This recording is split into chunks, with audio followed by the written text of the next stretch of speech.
Assalamualaikum warahmatullahi wabarakatuh. Apa kabar anak-anak dan barayahan dan semua pada sehat? Mudah-mudahan kita berada dalam lindungan Allah Subhanahu wa taala. Berjumpa kembali dengan Ibu Lilis Roheti dalam mata pelajaran Pendidikan Agama dan Budi Pekerti. Anak-anakku sekalian, pada kesempatan ini Ibu akan membahas materi bab 4, yaitu beriman kepada qada dan qadar. Untuk lebih jelasnya, yuk lihat video berikut ini. Pendidikan Agama dan Budi Pekerti kelas 12. Aspek akidah. Yang akan dibahas yaitu iman pada qada dan qadar. Adapun kompetensi dasarnya menjelaskan tanda-tanda keimanan kepada qada dan qadar, menerapkan hikmah beriman kepada qada dan qadar. Adapun tujuan pembelajaran, setelah pembelajaran ini diharapkan siswa mampu 1. Menjelaskan pengertian beriman kepada qada dan qadar. 2. Mampu menjelaskan tanda-tanda penghayatan keimanan kepada qada dan qadar. 3. Mampu menjelaskan hikmah beriman kepada qada dan qadar. 4. Mampu menjelaskan perlunya ikhtiar dan tawakal dalam kehidupan sehari-hari. Peta konsep tentang iman kepada qada dan qadar. Yang pertama, dibahas pengertian iman kepada qada dan qadar. Kedua, tanda-tanda penghayatan beriman kepada qada dan qadar. Ketiga, hikmah beriman kepada qada dan qadar. Keempat, ikhtiar dan tawakal. Pengertian iman kepada qada dan qadar. Beriman kepada qada dan qadar adalah meyakini bahwa adanya ketetapan Allah Subhanahu wa taala yang berlaku atas makhluknya, baik ketetapan yang telah, sedang, maupun yang akan terjadi. Qada menurut bahasa artinya ketetapan.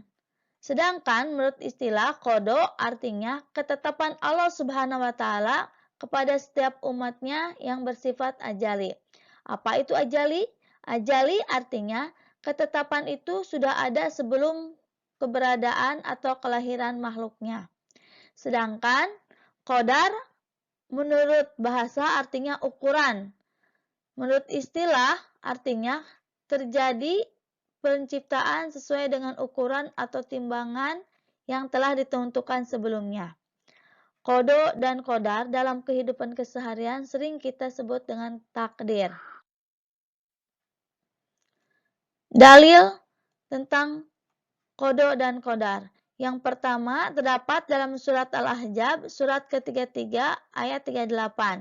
Mari kita bacakan. A'udzu billahi minasyaitonir rajim. Wa kana amrullahi qadaran maqdura.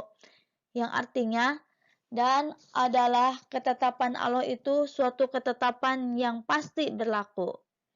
Sedangkan yang kedua yaitu hadis dari Bukhari Muslim. Sabda Rasulullah, apabila ditanya Jibril alaihissalam berkenaan dengan iman.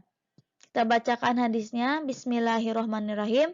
Al-imanu an tu'mina billahi wa malaikatihi wa kutubihi wa rusulihi wal yaumil akhiri wa tu'mina bil qadari khairihi wa syarrihi.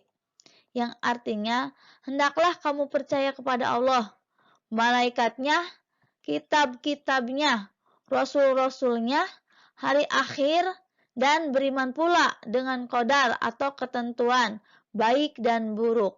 Itu hadis riwayat Al-Bukhari dan Muslim. Selanjutnya, perbedaan qada dan qadar. Qada yaitu menurut bahasa menentukan atau memutuskan. Sedangkan menurut istilah, segala ketentuan Allah sejak zaman ajali. Sedangkan kalau qadar yaitu menurut bahasa memberi kadar atau aturan atau ketetapan. Sedangkan menurut istilah, qadar adalah ketetapan Allah Subhanahu wa taala terhadap seluruh makhluknya tentang segala sesuatu. Takdir dalam Al-Quran terdapat dalam surat Al-Qamar, surat ke-54, ayat 49. Kita bacakan, A'udzu billahi minasyaitonir rajim. Inna kulla syai'in khalaqnahu biqadar. Yang artinya, sesungguhnya kami menciptakan segala sesuatu menurut ukuran atau takdir. Quran surat Al-Qamar ayat 49. Takdir. Takdir ada dua macam, yaitu takdir mu'alaq dan takdir mubrom. Takdir mu'alaq yaitu takdir yang bisa diubah. Ketentuan Allah yang bisa diubah. Contoh kelulusan dan kesuksesan.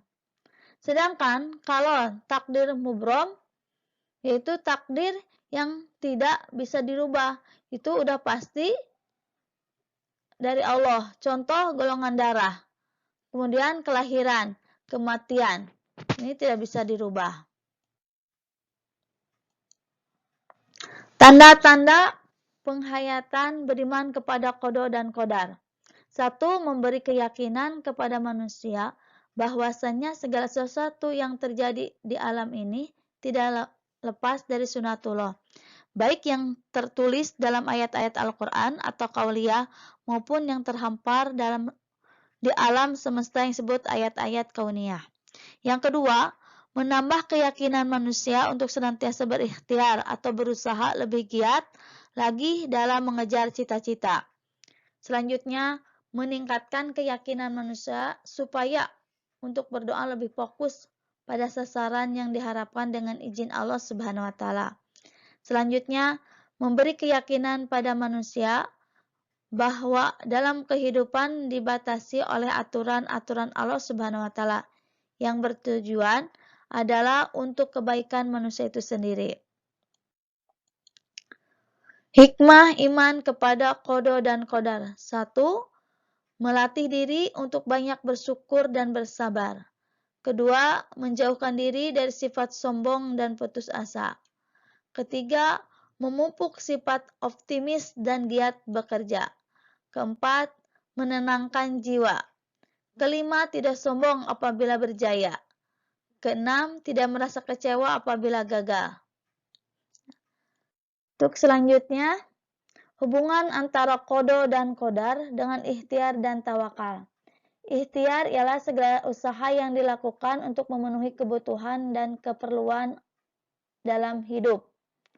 Sebagaimana diketahui, terjadi atau tidaknya sesuatu itu ada sebabnya. Ada lagi sebab yang merupakan hasil ikhtiar kita sendiri, seperti ketekunan dan keuletan dalam belajar telah menyebabkan seseorang memiliki banyak ilmu. Hal ini sesuai dengan qada dan qadarnya. Nah, hubungannya ini seperti ikhtiar, ya. Kita ikhtiar dulu seperti kalau kita mau ujian, kita ikhtiar dulu dengan cara apa ikhtiarnya? Yaitu dengan cara belajar. Setelah kita belajar, kemudian mengikuti ujian, kita berdoa kepada Allah. Nanti hasilnya, kalau kita sudah ikhtiar dan berdoa, lalu hasilnya kita serahkan kepada Allah dengan cara tawakal. Nah, mungkin itu ya, yaitu hubungan antara ikhtiar, tawakal dengan qada dan qadar. Nah, mungkin itu yang bisa Ibu sampaikan.